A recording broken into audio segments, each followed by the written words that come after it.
നടപടി എടുക്കുന്നത് എനിക്ക് നല്ല ഉറപ്പുണ്ട്. ഈ ഒരു സിനിമാ നടൻ എന്ന നിലയിൽ ഈ പുറത്ത് വന്ന പരാതികൾ ഒരുപാട് വന്നിട്ടുണ്ടല്ലോ, അതൊക്കെ ശരിയാണ്? അതൊക്കെ എല്ലാം ശരിയാണെന്ന് ഞാനങ്ങനെ പറയുന്നത്. അങ്ങനെ അഭിപ്രായം ഒന്നും പറയാനൊക്കത്തില്ല. കാരണം ആളുകളുടെ വ്യക്തിപരമായ കാര്യം എന്നോട് അങ്ങനെ പരാതി പറഞ്ഞാലേ എനിക്ക് പറയാം. എന്നോട് ഒരാൾ വന്ന് പരാതി പറഞ്ഞാൽ ഞാൻ പച്ചയ്ക്ക് വെളിയിൽ പറയാം.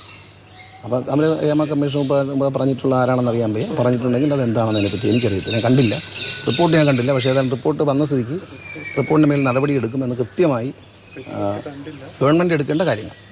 നടപടി എന്ന് പറഞ്ഞാൽ ഗവൺമെൻറ് സ്വീകരിക്കേണ്ട ഒരു ശുപാർശയാണ് കൂടെ. അതായത് നമ്മുടെ ഈ ഒരുപാട് അസൗകര്യങ്ങൾ വേണം. അവർ പറയുന്നത് അതൊക്കെ ശരിയാണ്. കാരണം എന്താ, ഈ മറ്റു കാര്യങ്ങളെയും കിടക്കുന്നില്ല. അവർക്ക് വിശ്രമിക്കാനുള്ള സൗകര്യമില്ല.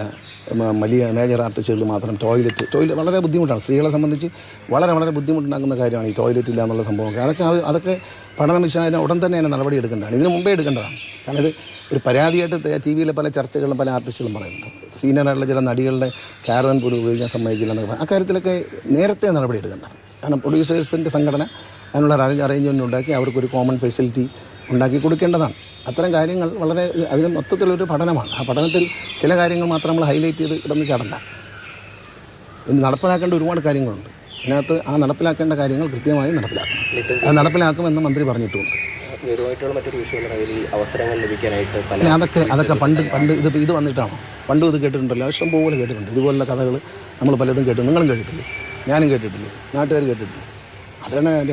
അതിനെപ്പറ്റിയൊന്നും അഭിപ്രായം പറയാൻ ഞാനില്ല. കാരണം എന്ന് വെച്ചാൽ അതൊക്കെ അതിനകത്ത് പറഞ്ഞിരുന്ന കാര്യം എന്താണെന്ന് എനിക്കറിയത്തില്ല.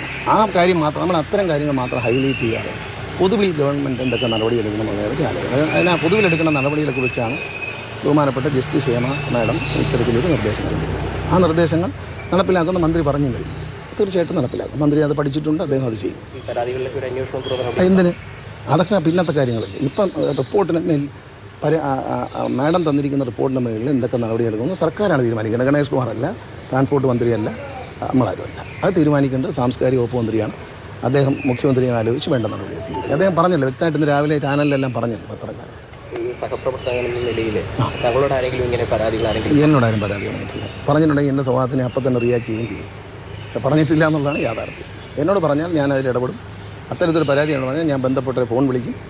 ഞാൻ അതിനകത്ത് ഇടപെട്ട് ശക്തമായ രീതിയിൽ സംസാരിക്കും.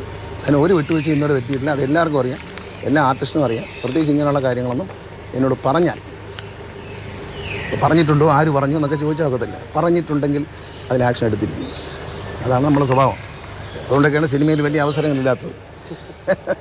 പരാതിക്കാരുടെ പേര് പറയുന്നതിലൊരു നിയമ തടസ്സമുണ്ട്. പക്ഷേ ഈ പറയുന്ന ആരോപണ വിധേയരായിട്ടുള്ള എന്തിനാണ് ഇതൊക്കെ പറയാൻ ആവശ്യമില്ലാത്ത കാര്യങ്ങൾ? നമ്മൾ വിവരാവകാശ നിയമപ്രകാരവും ഹൈക്കോടതി പറഞ്ഞ ഉത്തരവ് പ്രകാരം ബഹുമാനപ്പെട്ട ഹൈക്കോടതിയും വിവരാവകാശ കമ്മീഷൻ പറഞ്ഞ അനുസരിച്ചുള്ള പേജുകൾ പുറത്തു വിട്ടിട്ടുണ്ട്. നമ്മൾ എന്തിനാണ് ഈ ആവശ്യമില്ലാത്ത കാര്യങ്ങൾ ഊഹിക്കുന്നത്? ഈ കുറ്റക്കാരുടെ പേര് അതെന്തിനാണ് ഊഹിക്കുന്നത്? കുറ്റക്കാരുടെ പേര് അതിനകത്ത് പറഞ്ഞിട്ടുണ്ടോ? ഇല്ലല്ലോ. നമ്മൾ നിയമപരമായി പുറത്ത് കിട്ടിയ കടലാസ് വായിക്കാനല്ലാതെ അതിനകത്ത് ഉള്ളിലിപ്പോൾ എന്താണെന്നും പുറത്ത് വിടാത്ത ഭാഗത്തെക്കുറിച്ച് അഭിപ്രായം പറയാൻ നിങ്ങൾ എന്നെ നിർബന്ധിച്ചിട്ട് കാര്യമുണ്ട്? ഇല്ല. പുറത്ത് വന്ന കടലാസുകളിൽ ആരുടെയും പേര് കാണുന്നില്ല. അതല്ലേ നമുക്ക് ചർച്ച ചെയ്യാൻ പറ്റും. ആളുകളെ അധിക്ഷേപിക്കുന്ന തരത്തിലുള്ള വ്യക്തിപരമായി അധിക്ഷേപിക്കുന്ന തരത്തിലുള്ള ഒരു ചർച്ചകൾക്കും തയ്യാറല്ല. അത് വേറെ കുഴപ്പമൊന്നുമില്ല. പരാതിക്കാരുടെയും പേര് വരണ്ട. പരാതി പറഞ്ഞ ആൾക്കാരെ ആരുടെയും പേര് അതിനകത്ത് ഇല്ലാത്തൊരു കാര്യത്തിൽ നമ്മൾ എന്തിനാണ് ആവശ്യമില്ലാതെ മാധ്യമങ്ങൾ അത് ഇങ്ങനെ അങ്ങനെ കിട്ടുമോ? എന്തെങ്കിലും ബഹുമാനപ്പെട്ട കോടതി പറഞ്ഞതിനപ്പുറത്ത് എന്തെങ്കിലും രേഖ കിട്ടുമോ? കാണാത്തൊരു രേഖയെക്കുറിച്ച് ഞാൻ എങ്ങനെ ചർച്ച ചെയ്യും? നിങ്ങൾ ചർച്ച ചെയ്തോളൂ, ഞാൻ ചർച്ച ചെയ്തു. സുരക്ഷ എന്ന് പറയുന്ന ആ ഒരു ഇതാണ് എല്ലാവരും ഉന്നയിച്ചിരിക്കുന്ന ഒരു പ്രധാനപ്പെട്ട പരാതിയും. അല്ല, അതൊക്കെ ഉണ്ടാവും. ഗവൺമെൻറ് പറഞ്ഞല്ലോ, സാംസ്കാരിക മന്ത്രി വ്യക്തമായ മറുപടി പറഞ്ഞു. അതിൽ ട്രാൻസ്പോർട്ട് മന്ത്രിക്ക് ഒരു കാര്യവും ഇല്ല.